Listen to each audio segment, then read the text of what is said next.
તો સુરતમાં નાયબ મુખ્યમંત્રી હર્ષ સંઘવીએ ભારત સરકાર દ્વારા શરૂ કરવામાં આવેલ વસ્તી ગણતરીમાં દરેક નાગરિકે સક્રિય ભાગ લેવા માટેની અપીલ કરી છે।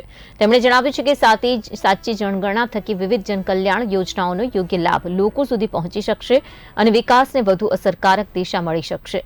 તેમણે ચેતવણી પણ આપી છે કે ઘરે આવતા અધિકારીઓ વસ્તી ગણતરી માટે કોઈ ઓટીપી નથી માંગતા, તેથી જો કોઈ ઓટીપી માંગે તો આપવી નહીં। રાજ્યના તમામ નાગરિકોને સતર્ક રહી સચોટ માહિતી સાથે જનગણનામાં સહભાગી બનવા માટેની વિનંતી કરી છે।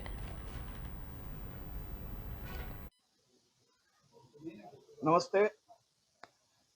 રાજ્યના સૌ નાગરિકોને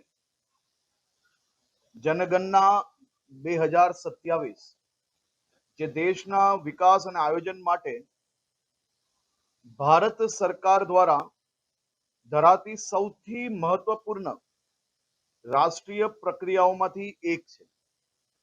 વસ્તી ગણતરીમાંથી પ્રાપ્ત માહિતીઓ અને આ માહિતીઓના ઉપયોગથી સરકાર દ્વારા નીતિ નિર્માણ હોય કે વિકાસની વાત હોય, સંસાધનોના યોગ્ય વિતરણ માટે આરોગ્ય, શિક્ષણ, આવાસ, રોજગાર, પરિવહન તેમજ વિવિધ જનકલ્યાણકારી યોજનાઓને અસરકારક નીચે સુધી પહોંચાડવા માટે આ જનગણના 2027 એ દેશના બધા જ વર્ગના નાગરિકો માટે ખૂબ જ ઉપયોગી છે।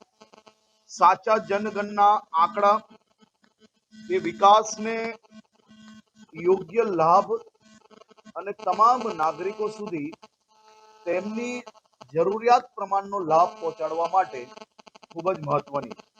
હું તમામ નાગરિકોને અપીલ કરું છું કે 17 મે થી 31 મે 2026 દરમિયાન યોજનારી સ્વગણના એટલે કે જાતે જ ઘરે બેસીને ઓનલાઈન તમે પોતે તમારા ઘરની સુવિધાઓ, તમારા ઘરમાં લાઇટની વ્યવસ્થા કેમ છે, બાથરૂમ છે કે નહીં, તમે શું અનાજ વધારે